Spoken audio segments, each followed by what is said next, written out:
সুসংগঠিত লক্ষ্য উদ্দেশ্য হাসিলের জন্য পরিকল্পিত সংঘবদ্ধ প্রচেষ্টা এবং সংগ্রামের নাম হচ্ছে আন্দোলন।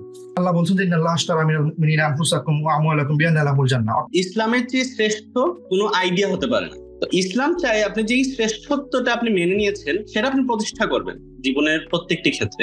সর্বাত্মকভাবে সমাজে ন্যায়, ইনসাফ এবং আদল প্রতিষ্ঠা করার যে সংগ্রাম, সেটাকে আমরা এক কথায় জিহাদ বলতে পারি।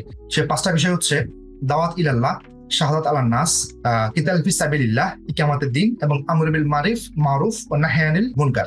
ইসলামের সেন্ট্রাল ডোমেইনটা হচ্ছে শরিয়া বা মোরাল ল।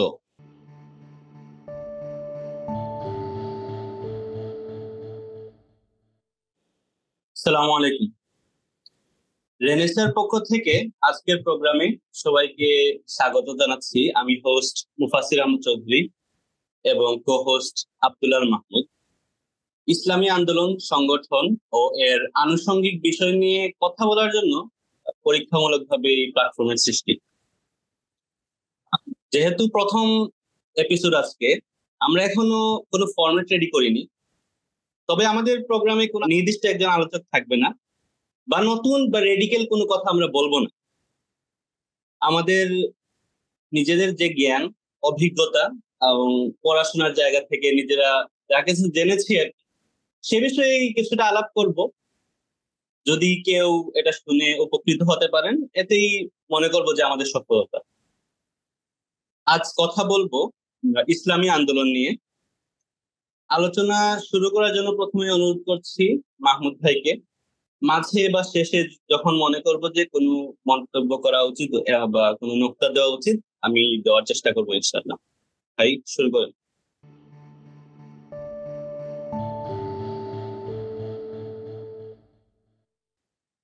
বিসমিল্লাহির রহমানির রহিম।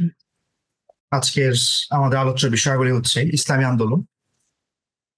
ইসলামী আন্দোলন বিষয়টা অনেক বড় একটা বিষয় এবং এটার অন্তর্নিহিত ব্যাখ্যা বা আমরা পারিভাষিক ভাবে যদি এটাকে চিন্তা করতে যাই, তাহলে এটার ব্যাখ্যা হয়তো ঘন্টার পর ঘন্টা ব্যাখ্যা করেও এটার ব্যাখ্যা শেষ হবে না।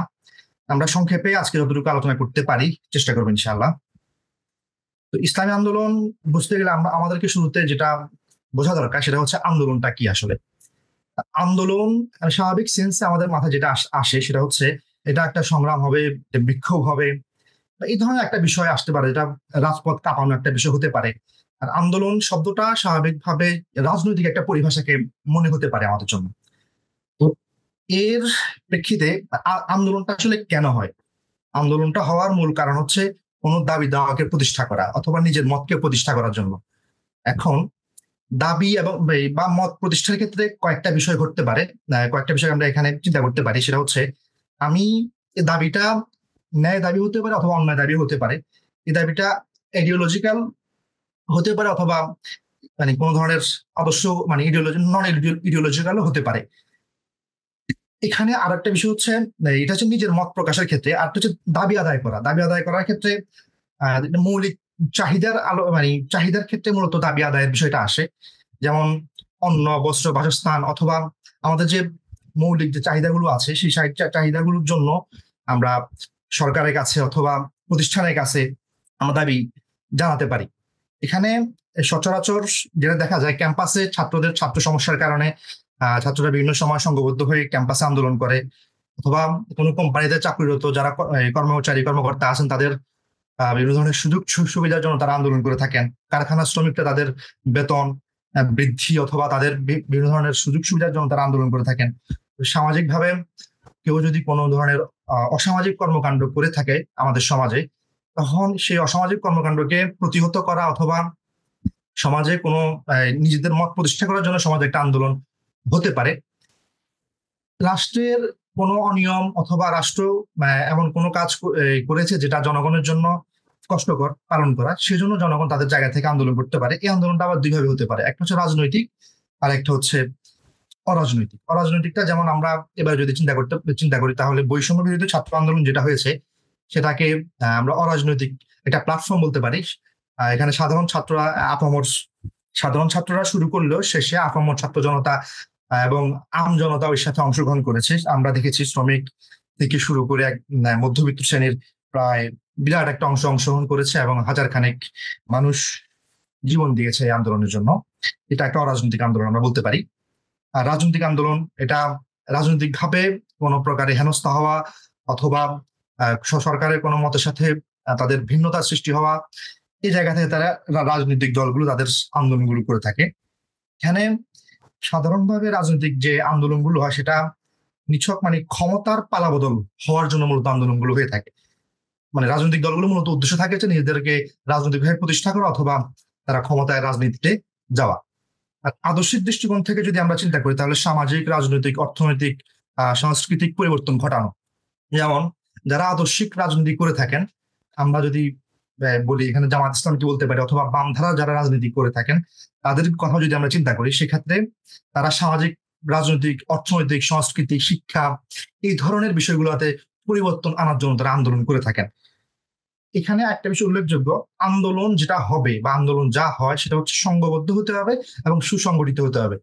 সংঘবদ্ধ এবং সুসংগঠিত হওয়া ছাড়া একা একা একটা আন্দোলন সফল হওয়া যায় না। আমরা যদি 18 সালে ছাত্র আন্দোলনের দিকে চিন্তা করি, ছাত্র আন্দোলন মোটামুটি একটা পর্যায়ে গিয়েছে, বাট এই আন্দোলনটাকে একটা বিস্তৃত রূপ দেওয়া সম্ভব হয়নি, কারণ তাদের কোনো সুসংগঠিত একটা নেতৃত্ব ছিল না। আর একটা নেতৃত্ব ছাড়া আন্দোলন গড়ে তোলা বা আন্দোলনটাকে সফলতার দিকে নিয়ে যাওয়াটা খুব কঠিন একটা কাজ। তো সুতরাং আন্দোলনটাকে যদি আমরা এক কথায় বলতে পারি, সেটা হচ্ছে যদি আমরা বলতে চাই সুসংগঠিত লক্ষ্য উদ্দেশ্য হাসিলের জন্য পরিকল্পিত সংঘবদ্ধ প্রচেষ্টা এবং সংগ্রামের নাম হচ্ছে আন্দোলন। আমরা আন্দোলন বিষয়টা মোটামুটি ক্লিয়ার হলাম। এরপরে ইসলাম যদি আমরা চিন্তা করি, ইসলামটা কি? ইসলাম হচ্ছে আনুগত্য করা। একবার সাধারণ অর্থে যদি আমরা চিন্তা করি, মানে আল্লাহর কাছে নিজেকে আত্মসমর্পণ করা। সেলমুন ধাতু থেকে মূলত ইসলাম শব্দটা আসছেন, সর্বাত্মকভাবে আত্মসমর্পণ করা। যেমন আল্লাহ বলছেন যে ইন্নাল্লাহ আশতারা মিনাল মুমিনিনা আনফুসাকুম ওয়া আমওয়ালাকুম বিআন্না লাহুমুল জান্নাহ। অর্থাৎ আল্লাহ মুমিন যারা ইমানের দাবি করছে তাদের কাছ থেকে তাদের জীবনটাকে ক্রয় করে নিয়েছেন। কি জন্য ক্রয় করছেন? ক্রয় করার মূলত উদ্দেশ্য হচ্ছে তাদেরকে জান্নাত দিবেন। তো আল্লাহ যখন জান্নাতের বিনিময়ে মুমিনের জীবনটা কিনে নিছেন, তো সুতরাং মুমিনের পরবর্তী প্রত্যেকটা ধাপ হবে আল্লাহর এই বিধান অনুযায়ী। আল্লাহ যে বিধানটা দিয়েছেন, তো আল্লাহর বিধান অনুযায়ী যদি হয় তাহলে এই আল্লাহর বিধান প্রথমে মানে আল্লাহর কাছে নিজেকে সঁপে দেওয়া এবং আল্লাহর বিধানটাকে কায়েম করার জন্য মুমিনকে সর্বাত্মকভাবে চেষ্টা করতে হবে। এটা হচ্ছে ইসলামের বা সে মুমিন ইসলামে দাখিল হওয়া এবং সে মুমিন দাবি করার মূল শর্ত। ইসলাম শব্দের তাৎপর্য যদি আমরা চিন্তা করি, এটা অনেক বড় একটা তাৎপর্য বহন করে। নিছক এটা শান্তির বাণী অথবা উপদেশ এগুলোর মধ্যে সীমাবদ্ধ না। আমরা তো সাধারণভাবে মনে করি ইসলাম মানে শান্তি, বা যারা একটু লিবারেল টাইপের থাকে তারা বলে যে ইসলাম মানে শান্তি। শান্তি মানে তাদের কথার মূল উদ্দেশ্য থাকে শান্তি। ব্যাপারটা এত ছোট বা সীমাবদ্ধ একটা শব্দের মধ্যে ইসলামকে মানে একটা গণ্ডিবদ্ধভাবে করার সুযোগ নেই। আমরা যদি আইয়ামে জাহিলিয়াতের মানে ইসলামের পরিপূর্ণতার যা যুগ, রাসূলুল্লাহ সাল্লাল্লাহু আলাইহি ওয়াসাল্লামের কাছে যখন ইসলাম আসে, যখন ওহী আসে, তখনকার যদি আইয়ামে জাহিলিয়াতের অবস্থা আমরা চিন্তা করি, এটা একটা অশান্তিপূর্ণ একটা সমাজ ছিল আইয়ামে জাহিলিয়াত। সেই অশান্তিপূর্ণ সমাজের যে সমস্যাগুলো বিদ্যমান ছিল, সেই বিদ্যমানগুলো সমস্যাকে সমাধান করার জন্য মূলত বা সেই এই সমস্যাগুলোকে মূলোৎপাটন করে নতুন একটা সমাজ সেখানে প্রতিষ্ঠা করার লক্ষ্যে মূলত ইসলামে আসছে। আবার এই ব্যাপারটা কি হয়ে পড়ে যে আল্লাহর দাসত্বের বদলে মানুষের দাসত্ব মানে গোলামি আমরা এতভাবে করছি, এর ফলশ্রুতিতে আমাদের মধ্যে অশান্তি ব্যাপকভাবে বেড়ে গেছে। আমরা যদি যারা সোভিয়েত ইউনিয়ন অথবা চীনে যখন সমাজতন্ত্রের যে একটা সয়লাব ছিল, তখন তার মানুষের গোলামি জায়গাটা এত বেশি প্রকট ছিল, সেই পরিপ্রেক্ষিতে তারা একটা সময় এসে সমাজতন্ত্রকে মানে নিজেরাই পায়ে ঠেলে দিয়েছে। একটা সময় আমাদের দেশেও এক ধরনের স্লোগান হয়তো লেনিনের ওই নীতি, এই আপন দেশে হইল এটা একটা কিছু তারা বলতো। এটা একটা স্লোগান ছিল আর কি আমাদের 80 এবং 90 দশকে যারা ছাত্র রাজনীতি করেছে মানে তাদের কাছে। তো সুতরাং মানে মানুষ একজন মানুষের গোলাম কখনোই হতে পারে না। মানুষ একমাত্র গোলাম হবে আল্লাহ। মানুষ যখন মানুষের গোলাম হয়ে যাবে, তখন তার মধ্যে একটা দাসত্ব প্রবণতা মানুষের মধ্যে মানে খেলা করে। এই দাস প্রবণতা বা অন্যের অন্যের প্রতি ঝুঁকে যাওয়া বা অন্যের চিন্তাকে পর্যন্ত নিজের মধ্যে লালন করা, এটা একটা দাস প্রবৃত্তি। এই ধরনের পরিস্থিতি থেকে মুক্তির জন্য একমাত্র পন্থা হচ্ছে ইসলাম। যে ইসলামের দাখিল হবে পরিপূর্ণভাবে, সে একমাত্র আল্লাহর প্রতি মোতাওয়াজ্জু হওয়া ছাড়া তার আর কোনো উপায় থাকে না। তো সে যদি আল্লাহর প্রতি একমাত্র মোতাওয়াজ্জু হয়ে যায়, আল্লাহর বিধানকে মেনে নেয়, তখন তার মধ্যে মানে সে ব্যক্তিগতভাবে অশান্তির কাজ করবে না, এবং ইসলামের মৌলিক থিম অনুযায়ী সে শান্তির যে বার্তা সেটা সবার মাঝে ছড়িয়ে দেওয়ার চেষ্টা করবে। এটাই হচ্ছে মূলত মানে সংক্ষেপে যদি আমরা ইসলামকে ডিফাইন করতে চাই। অর্থাৎ ইসলাম মানুষের জন্য একটি পূর্ণাঙ্গ জীবন ব্যবস্থা। মানুষের মানুষের সর্বোত্তম প্রতিষ্ঠার লাভই হচ্ছে এর অন্তর্নিহিত দাবি। মানে মানুষের এই সমাজের সর্বোচ্চ জায়গায় শান্তি প্রতিষ্ঠা বা ইনসাফ প্রতিষ্ঠাকে যদি আমরা এখানে আর একটু সুন্দরভাবে বলতে চাই, ইনসাফ প্রতিষ্ঠার দাবি হচ্ছে মানে ইসলাম ইনসাফ প্রতিষ্ঠার লাভই হচ্ছে ইসলামের অন্তর্নিহিত দাবি। তাহলে আমরা ইসলাম এবং ইসলামী আন্দোলন দুটাকে যদি একসাথ করতে যাই, তাহলে এটা এভাবে বলা যায় যে আমরা যে বিষয়ে আলোচনা করেছি সে আলোকে এই ব্যাপারটা মানে পরিষ্কার হয়। আন্দোলন সংগ্রাম এই শব্দগুলো ইসলামের সাথে নতুন করে আসে নাই। আন্দোলন বা আমরা এই ই করছে এই সংগ্রাম করতেছি অথবা আমরা সংগ্রাম করব, এই এই শব্দগুলা আমদানি করে না, এটা ইসলামের সাথে ওতপ্রোতভাবে জড়িত। আমরা যদি ইসলামের ইতিহাসের দিকে তাকাই, রাসূলুল্লাহর মাক্কি জীবন থেকে শুরু করে যে যে ধরনের অত্যাচার নির্যাতন আমাদের প্রতি আসছে, সেই অত্যাচার নির্যাতনের সয়ে যখন মদিনায় যখন একটা ছোট্ট রাষ্ট্র কায়েম হয়, তখন থেকেই আর একটা মানুষের মধ্যে যে একটা অগ্নিস্ফুলিঙ্গ ছিল, সেই অগ্নিস্ফুলিঙ্গের মানে একটা বিস্ফোরণ আমরা বলতে পারি বিষয়টাকে। সেই বিস্ফোরণের তারা একটা রাষ্ট্র গঠন করতে পারছে, তারা একটা সোনার মানুষ তৈরি করতে পারছে। এটাই হচ্ছে একটা আন্দোলনের এখানে এটা যদি এভাবে বলা যায়, মাক্কি জীবনে যে পরিস্থিতিটা ছিল, সে মাক্কি জীবনের তাদের ত্যাগ, তিতিক্ষা, ধৈর্য, পুরো ব্যাপারটাকেই আল্লাহ একটা দুনিয়াতে সুন্দর একটা রূপ একটা রূপ দান করেছে। সেটা হচ্ছে মদিনা রাষ্ট্র। মদিনা রাষ্ট্র মানুষের মানে মুসলমানদের জন্য একটা অনেক বড় একটা আশীর্বাদ ছিল, এবং মুসলমানদেরকে সংগঠিত করার জন্য মানে মুসলমানদেরকে একটা মানে শক্তি দেওয়ার মতো একটা পরিবেশ সেখানে ছিল। আল্লাহ আমাদের জন্য বিষয়টাকে বলছে ইন্নাদ্দিন ইনদাল্লাহিল ইসলাম, অর্থাৎ মানুষের জীবনের পরিপূর্ণ জীবন ব্যবস্থা হচ্ছে ইসলাম। ইসলাম ছাড়া সে আর কোথাও যেতে পারবে না। মানে একজন মুসলমান যে যদি দাবি করে ফেলে, তো সুতরাং ইসলামের মধ্যে তার পূর্ণাঙ্গ দিন আছে, তার এই মত সেই মত ইত্যাদি ইত্যাদি সেগুলোর প্রতি তার যাওয়ার কোনো দরকার হচ্ছে না এই ক্ষেত্রে। আর ইসলামের যে দাবিটা, সেই দাবিটা আমাদেরকে কিয়ামত পর্যন্ত যেমন লালন করতে হবে। বা এখানে এই হাদিসের মধ্যে বলা আছে আল জিহাদি মাদি ইয়াউমিল কিয়ামা, অর্থাৎ কিয়ামত পর্যন্ত আমাদের সংগ্রাম চলতে থাকবে। তবে এখানে জিহাদ বলতে আমরা আমাদের মধ্যে বা আমাদের সমাজে যে এক ধরনের কনসেপ্ট লালায়িত আছে, সেই কনসেপ্টটাকে যথাসম্ভব যতটুকু রিডিউস করা যায়। কারণ জিহাদ এটা একটা অনেক বড় একটা শব্দ। জিহাদের যদি আমরা বাংলাভাবে বিশ্লেষণ করতে যাই, সেখানে অনেকগুলো বিষয় একসাথে আইসা সংঘবদ্ধ হচ্ছে। যেখানে আমরা যদি অর্থনৈতিক ভাবে মুক্তির জন্য যে সংগ্রাম করবো সেটা একটা জিহাদ, অথবা মানে একটা সমাজের সাংস্কৃতিক আন্দোলনের জন্য যে আমরা যে সংগ্রাম করবো সেটা একটা জিহাদ। এরপর হচ্ছে সামাজিক ভাবে যে আমাদের যে অসঙ্গতি, সমাজে যে আমাদের যে ধরনের সমস্যাগুলো বিদ্যমান রয়েছে, কুসংস্কার থেকে শুরু করে যে ধরনের প্রথাগুলো সমাজে বিদ্যমান রয়েছে, সেই বিদ্যমান সমস্যাগুলোকে সমাধান করার যে আমাদের একটা প্রচেষ্টা, সেটা একটা জিহাদ। অর্থাৎ সর্বাত্মকভাবে সমাজে ন্যায়, ইনসাফ এবং আদল প্রতিষ্ঠা করার যে সংগ্রাম, সেটাকে আমরা এক কথায় জিহাদ বলতে পারি।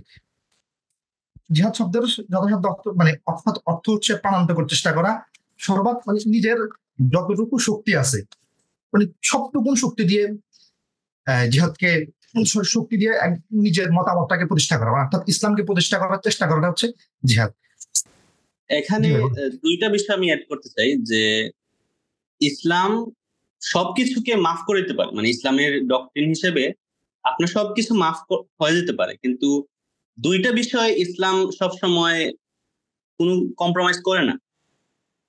প্রথম কথা হচ্ছে আল্লাহ সুবহানাহু ওয়া তাআলা সকল সত্তার থেকে বড়, শ্রেষ্ঠ। আপনি আর কোন সত্তাকে তার পজিশনে বা তার কাছেও নিয়ে যেতে পারেন না। আর দ্বিতীয় কথা হচ্ছে ইসলামের চেয়ে শ্রেষ্ঠ কোনো আইডিয়া হতে পারে না। এই সুপ্রিমেসিটা ইসলামের কোর টেনেট। তো আপনি যদি মুসলমান হন তাহলে এটা আপনাকে মেনে চলতেই হবে, মানে এটা আপনাকে স্বীকার করেই মুসলমান হতে হবে।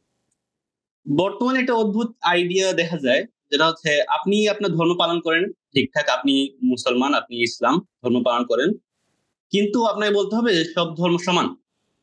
ইসলাম, খ্রিস্ট ধর্ম, হিন্দু ধর্ম সব সমান, এটা বলতে হবে। যেমন অনেক ক্ষেত্রে দেখতে পারবেন যে আপনি যদি বলেন যে অমুসলিমরা জান্নাতে যেতে পারবে না, জাহান্নামে যেতে হবে, যাবে, তো এটা বললে দেখবেন অনেকের গায়ে গায়ে লাগে। সে কিন্তু আপনার জান্নাতে যাইতে চায় না, কারণ সে আপনার জান্নাতে বিশ্বাস করে না। কিন্তু এই যে আপনি একটা সুপ্রিমেসি চর্চা করছেন, তারা যেতে পারবেন, আপনি যেতে পারবেন, এটা তাদের ভালো লাগে না।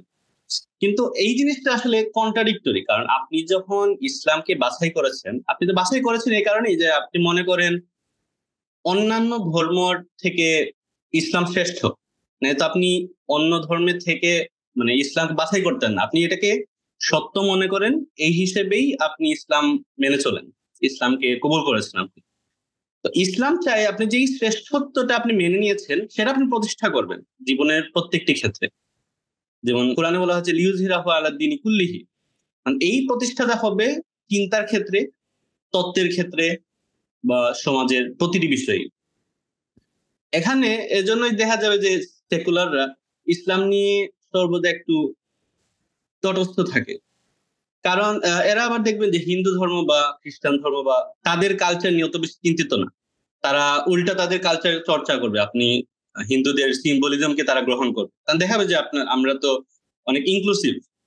কিন্তু ইসলাম আসলে তাদের একটু সমস্যা শুরু হয়, কারণ এই যে দাড়ি টুপি নিয়ে একটা সমস্যা শুরু হয়, যে ঢাবিতে কয়েকদিন বুরকা নিয়ে সমস্যা হলো, মানে কেউ একটু বুরকা পরবে, তার এখানে সমস্যা কেন?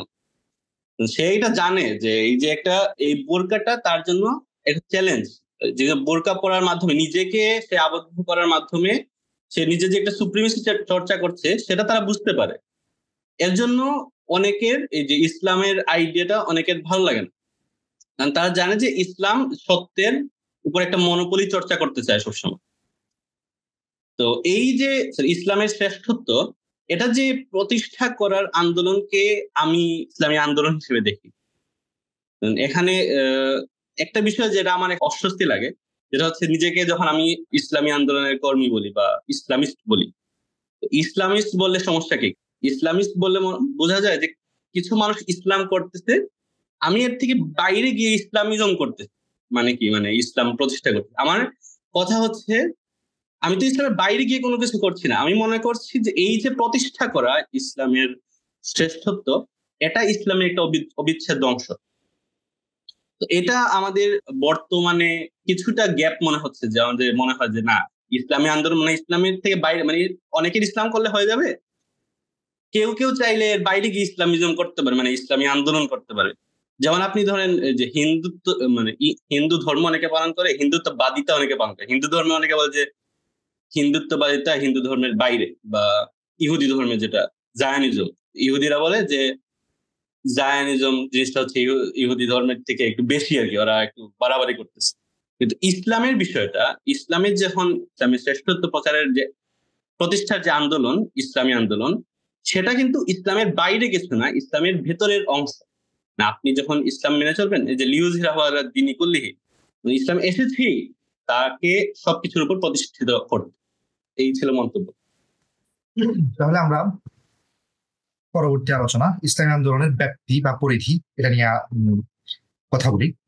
ইসলামী আন্দোলন বলতে আমরা যতটুকু মানে বুঝেছি, আরবিতে হারাকাত শব্দ অর্থ থেকে মানে মুভমেন্ট করা, কিন্তু নড়াচড়া করা, এই টাইপের একটা বিষয় বোঝায়। ইসলাম আন্দোলন অর্থাৎ হারাকাতুল ইসলাম বা আল্লাহর পথে জিহাদের যে বিষয়টা, এটা আমরা একটু আগে কথা বলেছি। আল্লাহর পথে সংগ্রাম বা চেষ্টা, সংগ্রাম সাধনায় যে ধরনের ভাব ফুটে উঠে, সেটাকে আমরা শাব্দিক আকারে মানে শব্দটা আরো ব্যাপক এবং গভীরভাবে অর্থ বহন করে। তো মাওলানা মতিউর রহমান নিজামী রাহিমাহুল্লাহ, উনি ওনার ইসলামী আন্দোলন এবং সংগঠন বইয়ে ইসলামী আন্দোলনের পরিধি বা ব্যাপ্তি এই অংশটা নিয়ে আলোচনা করতে গিয়ে 5টা বিষয়কে উনি একটু হাইলাইট করেছেন কোরআনের আলোকে। সে 5টা বিষয় হচ্ছে দাওয়াত ইলাল্লাহ, শাহাদাত আলান নাস, কিতাল ফি সাবিলিল্লাহ, কিয়ামতের দিন, এবং আমর বিল মারুফ ও নাহি আনিল মুনকার। অর্থাৎ এই দাওয়াত ইলাল্লাহ যদি আমরা চিন্তা করি, আসলে দাওয়াত ইলাল্লাহর মূল থিমটা হচ্ছে আল্লাহর পথে দাওয়াত। প্রত্যেক নবী রাসূল মানুষের জীবনে ও আল্লাহর জমিনে দিন প্রতিষ্ঠার আন্দোলন আল্লাহর নির্দেশ এবং রাসূলের মাধ্যমে পরিচালিত হয়েছে। সর্বশেষ নবী মুহাম্মদ রাসূলুল্লাহ সাল্লাল্লাহু আলাইহি ওয়াসাল্লাম পর্যন্ত সব নবীর মূল দাওয়াতটা ছিল হচ্ছে আল্লাহর পথে আহ্বান করা। কোরআনে প্রত্যেক নবীর ব্যাপারে আল্লাহ বলছেন যে তাদের মূল থিমটা কি ছিল, অথবা তারা মূল যে কাজটা করছে সেই কাজটা আসলে কি। আমরা যদি রাসূলুল্লাহ সাল্লাল্লাহু আলাইহি ওয়াসাল্লামের দাওয়াতের দিকে যদি চিন্তা করি, যেমন উদু ইলা সাবিল রাব্বিকা বিল হিকমাতি ওয়াল মাউইজাতিল হাসানা ওয়া জাদিলহুম বিল্লাতি হাসান, অর্থাৎ হিকমতের সাথে উত্তম কথার মাধ্যমে আল্লাহর প্রতি আহ্বান করার যে বিষয়টা বলা হয়েছে। এরপরে যদি সূরা ইউসুফের আয়াত আছে, সেটা হচ্ছে যে আল্লাহ বলেন, হে মুহাম্মদ, এটাই একমাত্র পথ, যে পথ হচ্ছে আল্লাহর দিকে আহ্বান জানাচ্ছে। তো সুতরাং প্রত্যেকটা নবী আদম আলাইহিস সালাম থেকে শুরু করে মুহাম্মদ রাসূলুল্লাহ সাল্লাল্লাহু আলাইহি ওয়াসাল্লাম পর্যন্ত যতজন নবী দুনিয়াতে এসেছেন, প্রত্যেক নবীর মূল কথা, মূল থিম বা মূল যে মেসেজটা ছিল সেটা হচ্ছে দাওয়াত। এর পরবর্তীতে শাহাদাত আলান নাস, অর্থাৎ সাক্ষ্য দেওয়া। আমি একজন মুসলমান, আমার মুসলমানিত্বের দাবি থেকে আমি আসলে কতটুকু সাক্ষ্য দিচ্ছি এই ব্যাপারটা মুখে প্রকাশ করা। আমি মুখে স্বীকার করছি কিনা, মুখে স্বীকার করাটার মূল দাবি হচ্ছে শাহাদাত আলান নাস, অর্থাৎ মুখে স্বীকার করা এবং বাস্তবে তার প্রতিফলন ঘটানো। এটা হচ্ছে মূলত শাহাদাত আলান নাসের দাবি। তো শাহাদাত আলান নাসের যেমন প্রত্যেক নবী রাসূল, যেমন রাসূলুল্লাহ সাল্লাল্লাহু আলাইহি ওয়াসাল্লাম কথা যদি আমরা চিন্তা করি, রাসূলুল্লাহ সাল্লাল্লাহু আলাইহি ওয়াসাল্লাম নবুয়ত প্রাপ্তির প্রায় 3 বছর গোপনে দাওয়াত দিয়েছেন, এবং গোপনে একটা অংশ দাওয়াত কবুল করে তারা ইসলামে দাখিল হয়েছে। ইসলামে দাখিল হওয়ার পরে যখন আল্লাহর পক্ষ থেকে হুকুম আসলো প্রকাশ্যে দাওয়াত দেওয়ার জন্য, অর্থাৎ শাহাদাত আলান নাসের এই যে বিষয়টা আল্লাহর শ্রেষ্ঠত্বকে বর্ণনা করা এই মক্কার কুরাইশদের সামনে, কুরাইশদের, তখন রাসূলুল্লাহ সাল্লাল্লাহু আলাইহি ওয়াসাল্লাম একটা পাহাড়ের উপরে উঠে সবাইকে ইয়া আইয়ুহাল কুরাইশ নামে ডেকে তাদেরকে দিনের দাওয়াতটা দিয়েছেন। যে উনি বলছেন যে আমি যদি বলি এই পাহাড়ের পিছে একদল লোক মক্কাবাসীর উপর আক্রমণ করার জন্য অপেক্ষমান আছে, তোমরা কি সেটা বিশ্বাস করবে কিনা? তখন তারা সমস্যার স্বীকার করে বলল যে হ্যাঁ, আপনি আলামিন, আমরা আপনাকে বিশ্বাস করি, আপনি কোনো ধরনের মিথ্যা অসত্য কথা বলতে পারেন না। তখন তিনি মূলত আমাদের এই যে ইসলামের দাওয়াতটা প্রদান করেন। এখানে আরেকটা বিষয় যদি আমরা হাইলাইট করতে পারি, সেটা হচ্ছে বাস্তব দাওয়াতের বাস্তব স্বীকার করা। আমি আপনি দাওয়াতের ময়দানে গিয়ে দাওয়াতি কাজ করছি, কিন্তু আমার এবং আপনার যদি দাওয়াতি কাজের মধ্যে বা আমার চরিত্রের মধ্যে, আমার কথার মধ্যে, আমার চাল চলন আচার আচরণের মধ্যে যদি দাওয়াতের বাস্তব প্রতিফলন না ঘটে, তাহলে সেটা বাস্তব ময়দানে দাওয়াতি কাজের ক্ষেত্রে এটার কোনো ইফেক্ট পড়বে না। তো সেই জন্য একজন দায়ী যে দাওয়াত আল্লাহর পথে দাওয়াত দিবে, সে দায়ীর মূল বৈশিষ্ট্য হচ্ছে সে যে দাওয়াতটা দিচ্ছে সে দাওয়াতটা নিজের মধ্যে বাস্তবায়ন করা, অর্থাৎ বাস্তব সাক্ষ্য যেটা। সুতরাং বাস্তব সাক্ষ্য যদি আমরা প্রদর্শন করতে পারি তাহলে আমাদের দাওয়াতি কাজ ফলপ্রসূ হবে। তৃতীয়ত যে বিষয়টা বলা হচ্ছে সেটা হচ্ছে কিতাল ফি সাবিলিল্লাহ। কিতাল ফি সাবিলিল্লাহর ক্ষেত্রে সূরা নিসাতে সূরা নিসাতে আল্লাহ বলেন 76 নম্বর আয়াতে, হে ইমানদারগণ, লড়াই করো আল্লাহর পথে এবং যারা কাফের আছে তাদের বিরুদ্ধে, তাগুতের বিরুদ্ধে লড়াই করার বিষয়টা হচ্ছে। এখন তাগুতটা কি আসলে আমরা যদি চিন্তা করি তাহলে এই বিষয়টা খুব ক্লিয়ার হবে। যারা অসত্য প্রতিষ্ঠা অথবা সমাজে বিশৃঙ্খলা সৃষ্টি করার জন্য যে ধরনের থিম, যে ধরনের চিন্তা গবেষণা করে, বা যে সমাজে ইসলামের মৌলিকত্বের বাইরে গিয়ে যারা চিন্তা করতেছে এবং সেগুলোকে প্রতিষ্ঠা করার চেষ্টা করতেছে, সে যদি মুসলমানও হয় সে তাগুত। সে যদি নিজেকে ইমানদার দাবিও করে কিন্তু তার মৌলিকত্বের জায়গা থেকে সে তার এই চিন্তার নড়বড়ে হয়, তাহলে সে তাগুত। সে এই তাগুতের বিরুদ্ধে সর্বাত্মক ভাবে সংগ্রাম করার হুকুম আল্লাহ কোরআনে দিয়ে দিয়েছেন। সুতরাং এটা একটা হচ্ছে উত্তম জিহাদ। আর রাষ্ট্র ক্ষমতা যদি ক্ষমতার যদি আমরা একটা চূড়ান্ত পর্যায়ে যেতে পারি, তখন পরাভূত যে দিনের ফিতনাটাকে দূর করার জন্য যে ধরনের সংগ্রাম করা প্রয়োজন, লড়াই করা প্রয়োজন, সেটা আমাদেরকে করতে হবে। এটা হচ্ছে নিজের একটা সুপ্রিমেসি আসার পরে, সুপ্রিমেসি আসার আগ পর্যন্ত সশস্ত্র সংগ্রামের হুকুম আল্লাহ দেন নাই। আমরা যদি মদিনা রাষ্ট্রের বা ইসলামের ইতিহাস যদি পর্যালোচনা করি অথবা রাসূলের সিরাত দেখি, মাক্কি জীবনে সাহাবীদের প্রতি এত অত্যাচার নির্যাতন, মানে বর্বরতা চলার পরেও তারা যখন এই রাসূলুল্লাহ সাল্লাল্লাহু আলাইহি ওয়াসাল্লামের কাছে আসছেন, ইয়া রাসূলুল্লাহ আমরা এখন কি করবো, আমরা কি কোনো প্রতিহত বা তাদের কোনো পাল্টা জবাব দিব কিনা, তখন রাসূলুল্লাহ সাল্লাল্লাহু আলাইহি ওয়াসাল্লাম তাদেরকে ধৈর্য ধারণ করা পরামর্শ দিয়েছেন। মদিনা রাষ্ট্র কায়েম হওয়ার পরে তখন ডিফেন্সিভ এবং অফেন্সিভ দুই ধরনের যুদ্ধের ব্যাপারে আল্লাহর পক্ষ থেকে হুকুম চলে আসছে। এরপরে যে বিষয়টা নিয়ে কথা বলতে হচ্ছে ইকামাতে দিন। ইকামাতে দিন এটাই হচ্ছে মানুষের বা একজন মুমিনের আলটিমেট গোল। ইকামাতে দিন অর্থাৎ আল্লাহর এই জমিনে আল্লাহর দিনকে প্রতিষ্ঠা করার যে সংগ্রামের যে প্রচেষ্টা, সেটা হচ্ছে ইকামাতে দিন। ইকামাতে দিন এই কায়েমের যে চেষ্টা আমরা পূর্বেই এই কয়েকটা বিষয় নিয়ে আমরা আলোচনা করেছি। সেটা হচ্ছে সমাজ সংস্কার করা, রাষ্ট্র সংস্কার করা, অর্থনৈতিক যে ব্যবস্থা আমাদের সমাজে বিদ্যমান রয়েছে সেই অর্থনৈতিক ব্যবস্থার সংস্কার করা বা ইসলামীকরণ করা, সাংস্কৃতিক যে আগ্রাসন আমাদের মধ্যে বিদ্যমান রয়েছে বাংলাদেশের পার্সপেক্টিভ আমরা যদি চিন্তা করি, তাহলে ভারতীয় আগ্রাসন অথবা পশ্চিমা কালচার যা আমাদের মধ্যে ধীরে ধীরে গ্রো করতেছে, সেই কালচারাল আগ্রাসন বা আকাশ সংস্কৃতি বলি বা যে ধরনের সংস্কৃতি বলি, সেই কালচারাল আগ্রাসনটাকে এই দিনই বা দিনের আবহে নিয়ে আসে। এখানে যদি একটা বিষয় অনেকের মধ্যে ভুল ধারণা থাকে, সেটা হচ্ছে সংস্কৃতি বলতে হয়তো গান অথবা এই নাটক, কবিতা, এই টাইপের বিষয়গুলা, গল্প, কবিতা, এই টাইপের বিষয়গুলো থাকে। এগুলা তো অবশ্যই আছে, সেই সাথে শিল্প যে একটা বিষয় আছে, সেই বিষয়টা কিন্তু সংস্কৃতির মধ্যে অন্তর্ভুক্ত।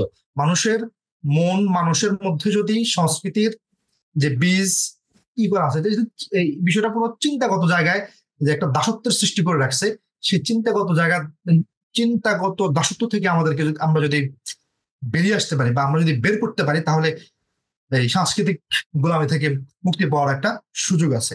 তো অর্থনৈতিক ভাবে আমাদের যে এক ধরনের একটা গোলামি এই বিদ্যমান রয়েছে, সেখানে সুদ একটা সমাজের জন্য বিশাল একটা বোঝা বলা যেতে পারে যদি আমরা স্বাভাবিকভাবে বলি। এর ভয়াবহতার তো কোনো শেষ নাই। সুদ গরিব মানুষদেরকে অথবা প্রান্তিক মানুষদেরকে একেবারে শেষ করে ফেলছে। তো এই ধরনের অর্থনৈতিক আগ্রাসনকে যদি আমরা রুখে দিতে না পারি বা রুখে দেওয়ার চেষ্টা করতে না পারি, তাহলে এই সমাজ কখনো ইসলামীকরণ করার সুযোগ নেই। এর পরবর্তীতে হচ্ছে আমর বিল মারুফ নাহি আনিল মুনকার। আমর বিল মারুফ নাহি আনিল মুনকারের মূল থিমটা হচ্ছে আল্লাহর পথে সৎ কাজের আদেশ দেওয়া এবং অসৎ কাজে নিষেধ করা। অর্থাৎ আল্লাহর পথে মানুষদেরকে ডাকা, মানুষদেরকে কেউ যদি অসৎ কাজ করতে চায়, অসৎ কাজ করে ফেলে তাকে বাধা দেওয়া, বোঝানো, এই ধরনের যে বিষয়গুলো থাকে, সেটা হচ্ছে আমর বিল মারুফ ওয়া নাহি আনিল মুনকারের মূল দাবি। আচ্ছা, বাই দ্য ওয়ে, এখানে যে 5টা ধাপের কথা বলেছেন, এগুলা নিয়ে ভবিষ্যতে আমরা চেষ্টা করব বিস্তারিত কথা বলার প্রত্যেকটা বিষয় নিয়ে। তবে এই বিষয়ে আপনারা কিছু বই পড়তে পারেন, যেমন দাওয়াতের উপর পড়তে পারেন দাইলাল্লাহ দাওয়াইলাল্লাহ, শাহাদাত আলান নাসের উপর সত্যের সাক্ষ্য, কিতাল ফি সাবিলিল্লাহর উপর আছে আল জিহাদ, ইকামতে দিনের উপর ইকামতে দিন পড়তে পারেন। আরেকটা বই আছে ইসলামী রাষ্ট্র কিভাবে প্রতিষ্ঠিত হয়।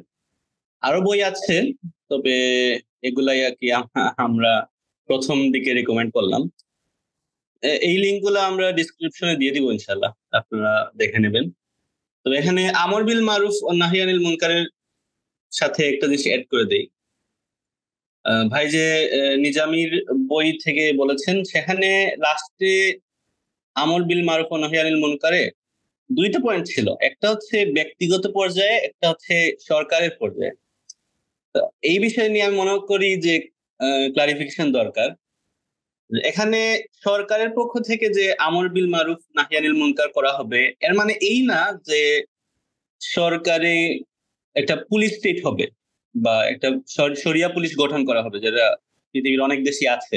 অনেকে মনে করেন যে বর্তমান রাষ্ট্র বা সমাজ ব্যবস্থা যেটা এক্সিস্টিং আছে, সেটার উপর যদি আমি কিছু ইসলামী আইন দিয়ে দিই, যেমন সুদের উপর আইন দিলাম, পর্দার উপর আইন দিলাম, শিক্ষা ব্যবস্থা বসাইলাম, এটা ইসলামী রাষ্ট্র হয়ে গেল, কারণ আমাদের ইসলামী আইন বসাইছি। কিন্তু আসলে ব্যাপারটা পুরোপুরি এরকম না। বরং আমরা দেখতে পাচ্ছি যে ইসলামী রাষ্ট্রের নামে যেসব দুর্ঘটনা, আমি বলবো দুর্ঘটনা ঘটেছে, তা এই এজাম্পশন থেকে এসেছে যে আমি একটা রাষ্ট্রে ইসলামী আইন দিয়ে দিলাম, এটা ইসলামী হয়ে গেল। ইসলামী রাষ্ট্রের এই কনসেপ্ট আগে একটু ক্লিয়ার করি। এর ব্যাখ্যা আমি কার্ল স্মিথের সেন্ট্রাল ডোমেন এর মাধ্যমে দেওয়ার চেষ্টা করি।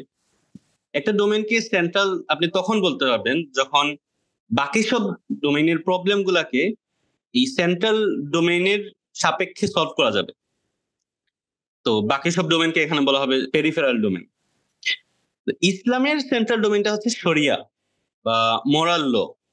এখানে বাকি সব সমস্যা, যেমন আইনের সমস্যা আছে, অর্থনীতি, রাজনীতি, বা কিভাবে এগুলো এনফোর্স করা হবে, বা আরো অনেক ধরনের সমস্যা আছে যেগুলা আসলে সেকেন্ডারি প্রবলেম। তো ইসলামের দৃষ্টিতে সব সমাধান করা হবে এই যে সেন্ট্রাল যে ডোমেন, যে শরিয়া, ইসলামের কেন্দ্রে যে শরিয়াটা আছে বা মোরাল ল আছে, এই মোরাল ল কে মাথায় রেখে বাকি সব সমস্যার সমাধান করা হবে। এজন্য দেখবেন যে আমি অনেক সময় অবাক হই, মানে এই আমি না, আসলে সবাই অবাক হয় যে যখন হাদিসে পড়ি কেউ একজন রাসূলকে এসে বলল যে আমি তো জিনা করেছি, আমাকে শাস্তি দেন। মানে এই জিনিসটা কি আজকে সমাজে ভাবা যায়? সে তো কেউ একজন একটা খারাপ কাজ করলে সে লুকিয়ে থাকবে, কিন্তু ওই সময় রাষ্ট্রকে তার কাছে যাইতে হয় নাই, সে রাষ্ট্রের কাছে আসছে, কারণ সে এটা বুঝতে পেরেছে যে সে একটা অনৈতিক কাজ করেছে যেটা ইসলামের সাথে সাংঘর্ষিক। সে যে জিনা করে যে আইন ভঙ্গ করেছে, ইসলাম আসলে ওই বিষয়ের থেকে আরেকটা বিষয়ে বেশি ফোকাস দিচ্ছে, যে সে অনৈতিক একটা কাজ করেছে। এই যে অনৈতিকতা বা এখানে যে একটা মোরাল একটা প্যারাডাইম হিসেবে কাজ করছে, মোরালিটি, এই মোরাল প্যারাডাইম যখন আপনি একটা মানুষের একটা গ্রুপের মানুষে যখন ঢুকাতে পারবেন, তখন সেখান থেকে স্বতঃস্ফূর্ত ভাবে যে একটা রাষ্ট্র বা একটা চিন্তা ভাবনা তৈরি হবে, সেখান থেকে যে রাষ্ট্র একটা হবে, সেই রাষ্ট্র কিন্তু আসলে ইসলাম মানে পরিপূর্ণভাবে ইসলামিক হবে। সেই রাষ্ট্রে আপনি যে একটা আমর বিল মারুফ ও নাহি আনিল মুনকারের একটা পরিবেশ, সেটা অটোমেটিকলি তৈরি হবে। আমরা চাই যে ফোর্স প্রয়োগ করে যে বাইরে থেকে ইসলামী রাষ্ট্র প্রতিষ্ঠান না করে ভেতর থেকে স্বতঃস্ফূর্ত ভাবে যে একটা ইসলামী রাষ্ট্র হবে, যেখানে মানুষের মন মগজে এই প্যারাডাইমটা থাকবে যে ইসলামের বিষয়টা বা নৈতিকতার বিষয়, শরিয়ার বিষয়। তো এই জিনিসটা যে রাষ্ট্রে থাকবে, এই জিনিসটাই আসলে আমরা ইসলামী রাষ্ট্র বলতে যেটা বুঝেছি, সেখান থেকে এটা আমরা চাচ্ছি। এখানে ভাই যে বিষয়টা বলছেন, মানে ইসলামের মূল থিমটাই হচ্ছে এরকম: আগে একটা সমাজ তৈরি করা, একটা মানুষ তৈরি করা, মানে একটা যারা যে ইসলামের যে থিমটা আছে বা ইসলামের যে শরিয়ার যে লটা আছে সেটা ওন করবে। আমরা যদি বিদায় হজের সময়কার বা সুদ নিষিদ্ধ হওয়ার বিষয়টা যদি আমরা চিন্তা করি, অথবা মদ নিষিদ্ধ হওয়ার যে সিস্টেমটা যদি আমরা একটু চিন্তা করি, মদ বা মদ নিষিদ্ধ হওয়ার সময়টাতে রাসূলুল্লাহ সাল্লাল্লাহু আলাইহি ওয়াসাল্লাম প্রথমে মদের ব্যাপারে কিছুটা অনিহাজ কথা বলছেন। এরপরে একটা আয়াত নাযিল, তোমরা মধ্য অবস্থায় অথবা মাতাল অবস্থায় নামাজের কাছেও যেও না। এর পরবর্তীতে একটা পর্যায়ে এসে মদটাকে একবারে আয়াত দ্বারা নিষিদ্ধ করে দেওয়ার হুকুম চলে আসছে। বা সুদের ব্যাপারটা যদি আমরা চিন্তা করি, তখন বিদায় হজ মানে সুদটা কিন্তু একবারে রাসূলুল্লাহ সাল্লাল্লাহু আলাইহি ওয়াসাল্লামের জীবদ্দশার প্রায় শেষ দিক পর্যন্ত ছিল। বিদায় হজের ভাষণে বা বিদায় হজের সময় রাসূলুল্লাহ সাল্লাল্লাহু আলাইহি ওয়াসাল্লাম মানে ঘোষণা দিয়ে বলছেন যে আজকে থেকে সুদ মানে নিষেধ করা হলো বা রহিত করা হলো, এবং এটা আমার পরিবার থেকে করা হলো। আমরা জানি যে হযরত আব্বাস রাদিয়াল্লাহু আনহু ওনার মানে কারবার ছিলেন বা সুদের একটা বিরাট ব্যবসা ছিলেন, অনেক বড় একটা, উনি অনেক বড় ব্যবসায়ী ছিলেন, এবং সুদের কারবার মানে মক্কাতে তার বিশাল একটা পরিষদ ছিল আর কি। সেটা ওনার পরিবার থেকে সুদের যে পুরো যতগুলো বিষয় ছিল, লেনদেন ছিল, সবগুলো উনি মাফ করে দিয়েছেন। একটা সমাজ বা একটা পরিবেশ যদি আমরা সৃষ্টি করতে পারি, সেই সমাজ বা সেই পরিবেশ সৃষ্টি করার সাথে সাথে সেই সমাজের মানুষগুলো যদি সেই পরিবেশের সাথে অ্যাডজাস্ট হয়ে যায়, তখন শরিয়া আইন বা মানে শরীয়তের যে বিধানগুলো পালন করাটা সবার জন্য খুব সহজ হয়ে যায়। হ্যাঁ, এখানে আমরা এই পরিপ্রেক্ষিতে মানে আজকের যতটুকু আলোচনা করেছি ইসলামী আন্দোলন, ইসলামী আন্দোলনের পরিপ্রেক্ষিতে একটা বিষয় প্রতীয়মান হয় যে এতগুলো কাজ করা বা একটা সমাজে যে ধরনের সমস্যাগুলো আছে সেই সমস্যাগুলোকে রিডিউস করা অথবা একটা আন্দোলনকে প্রতিষ্ঠা করা, ইসলাম একটা সমাজে ইসলাম কায়েম করা, দিন কায়েমের যে আন্দোলন মানে কথা আমরা বলছি, এটাকে প্রতিষ্ঠা করার জন্য যে সংগ্রামের কথা আমরা বলছি, সেই সংগ্রাম যদি আমরা করতে চাই একা, এখানে আমরা পরবর্তী আলোচনাতে একটা বিষয় উল্লেখ করেছি যে পুরো বিষয়টা একা একা করা সম্ভব না, এটা হতে হবে সংঘবদ্ধ এবং সুসংগঠিত। সংঘবদ্ধ এবং সুসংগঠিত একটা আন্দোলন করার জন্য একটা সংগঠনের দরকার আছে। একটা সংগঠন যদি দরকার থাকে তাহলে সেই সংগঠনের জন্য আরো কিছু কাঠামোগত বিষয়ের প্রয়োজন আছে, নেতৃত্বের প্রয়োজন আছে, নেতৃত্ব হলে আনুগত্যের প্রয়োজন আছে, যখন নেতৃত্ব আনুগত্য হয়ে যাবে তখন পরামর্শ এর প্রয়োজন আছে। একা একা বা একজন ব্যক্তি তো সকল ধরনের সিদ্ধান্ত নিতে পারেন না, কারণ ব্যক্তির ভুল হতেই পারে, তো পরামর্শক্রমে অনেকগুলো বিষয় তখন চলে আসবে। অর্থাৎ আমরা এটা চিন্তা করতে পারি যে আপনি অথবা আমি, আমরা যে ধরনের সংস্কারমূলক কাজের চিন্তা করব, সেই সংস্কারমূলক কাজের জন্য একটা সংঘবদ্ধ একটা শক্তি দরকার। আল্লাহ তো কোরআনে বলে দিচ্ছেন যে তোমরা সংঘবদ্ধ থাকো, পরস্পর বিচ্ছিন্ন হয়ে না। তো সেক্ষেত্রে একটা সংগঠনের প্রয়োজনীয়তা এখানে খুব বেশি। আমরা মাওলানার যে আন্দোলন হয়, মাওলানা মওদুদী রাহিমাহুল্লাহ যে একটা আন্দোলনকে উনি সৃষ্টি করেছেন, সেটা একদিনে তৈরি হয় নাই।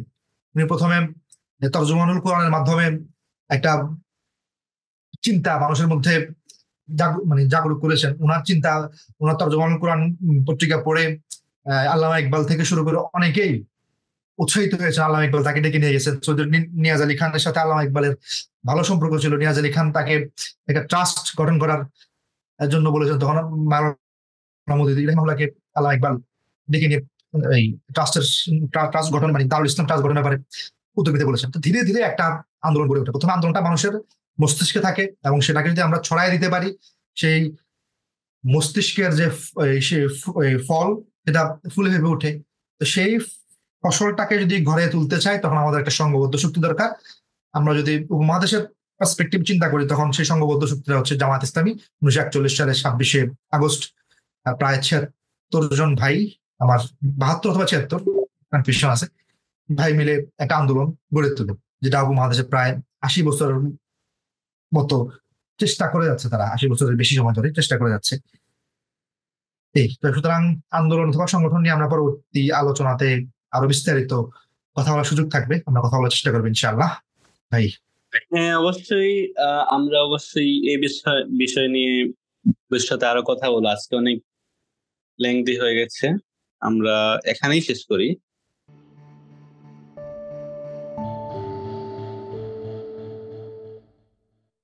আমাদের আজকের আলাপ শেষ পর্যন্ত শোনার জন্য সবাইকে অনেক অনেক ধন্যবাদ। কথা বলতে গিয়ে আমাদের অনেক ত্রুটি হতে পারে বা কোনো সংশোধন থাকতে পারে, কমেন্টে অবশ্যই জানাবেন।